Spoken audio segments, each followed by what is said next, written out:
Next 107। 107 उन्हीं का ये चल रहा है तस्करा, जो वहां जाती है उनका क्या हाल होता है। खालिदीना फीहा मा दामति समावातु वल अर्दु इल्ला मा शा रब्बुक इन्न रब्बका फक्कालुल लिमा युरीद।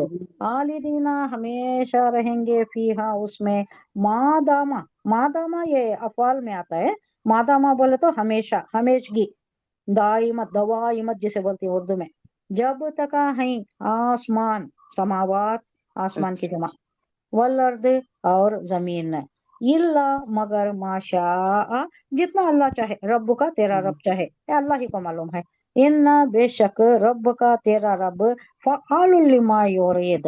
फ़आल बोले तो उर्दू में भी बोलते हैं, बहुत एक्टिव आदमी को फ़आल है, फ़आल रुकन बोलते हैं, बड़ा एक्टिव मेंबर, करने वाला, काम करने वाला, वो काम कर करते भी हैं। करने वाला, लिमा युरीद जो वो चाहता है। अब यहाँ आसमान में जमीन की बात आ रही है ना। अब ये कब की बात आ रही है, रोजे महशर के बाद की बात आ क़यामत रही है। के दिन। हाँ, रोजे महशर, रोजे महशर बर्पा हो गया, हाँ, उसके बाद का उसके बाद का रोजे महशर बर्पा हुआ तो यहाँ के आसमान जमीन, आसमान दुनिया का, जमीन का क्या हाल होता है। कुरान की रो से, अहादीस की रो से जमीन चपटी कर दी जाती है, कूट कूट कूट कूट आसमान। कर मैदे के जैसा या चांदी के एक थे शीट के जैसा, कैसा चपटी कर दी जाती है। तो इसका हाल बदल गया ना, इसकी हैयत बदल गई। और आसमान कैसा, रंगीन ऊन के जैसा, कपास के, ये जो गोले होते ना, गोले फूल उड़ती ना। उसके जैसा उड़ते रहता है। हाँ, तो हम्म। ये जमीन व आसमान नहीं, ये आसमान है दुनिया और जमीन, इसकी बात नहीं हो रही है, ये तो खत्म हो गए। उसके बाद का ये कालम है जिसकी बात हो रही है यहाँ पर, देखेंगे। और इसी हालत में वो हमेशा रहेंगे जब तक के जमीन और आसमान कायम रहेंगे। इल्ला ये कि तेरा रब कुछ और चाहे, यानी कुछ और, अल्लाह की मशीयत जो भी हो सकती है, अल्लाह जो चाहे वो होता है। बेशक तेरा रब पूरा इख्तियार रखता है कि जो चाहे करे।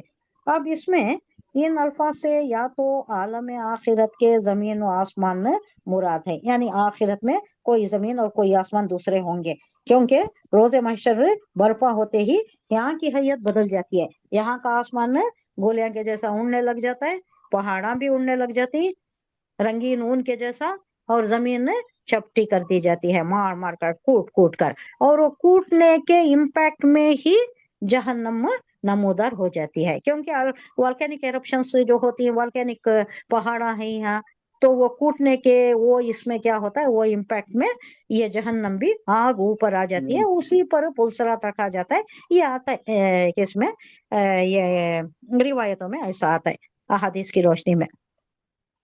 अब यहाँ महज मुहावरे के तौर पर इनको दवाम और हमेशगी के माने में इस्तेमाल किया गया है। बहरहाल मौजूदा जमीन और आसमान तो मुराद नहीं हो सकते, क्योंकि कुरान के बयान की रोशनी से ये क़यामत के रोज बदल जाएंगे, इनकी हैयत बदल जाएगी। और यहाँ जिन वाक़यात का जिक्र हो रहा है वो क़यामत के बाद पेश आने वाले वाक़यात हैं। अब ये जो बोल रहा है वो बाद पेश आने वाले, तो जमीन और आसमान वो नहीं, कुछ और है जो दूसरा है। यानी कोई और ताकत तो ऐसी है ही नहीं जो इन लोगों को इस दायमी अजाब से बचा सके। अलबत्ता ये कौन सी, इसका ये यहाँ जो है ना, इल्ला ये कि तेरा रब कुछ और चाहे, बेशक तेरा रब पूरा इख्तियार रखता है।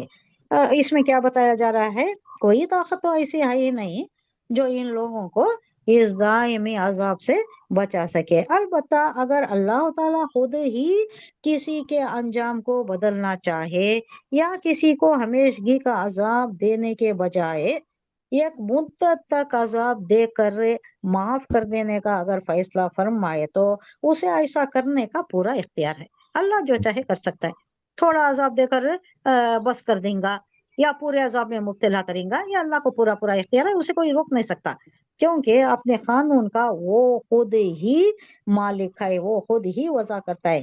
कोई बाला तर कानून ऐसा नहीं है जो उसके इख्तियारात को محدود کرتا ہو، کوئی اس کا ہاتھ پکڑنے والا نہیں، نہیں تو ایسا نہیں کر سکتا اگر کوئی، ہاں اللہ پورا پورا اختیار رکھتا ہے، اللہ چاہے تو اسے کم بھی کر سکتا ہے یا اسے نکال بھی سکتا ہے عذاب سے، یہ سب اللہ کی مشیت پر ہے۔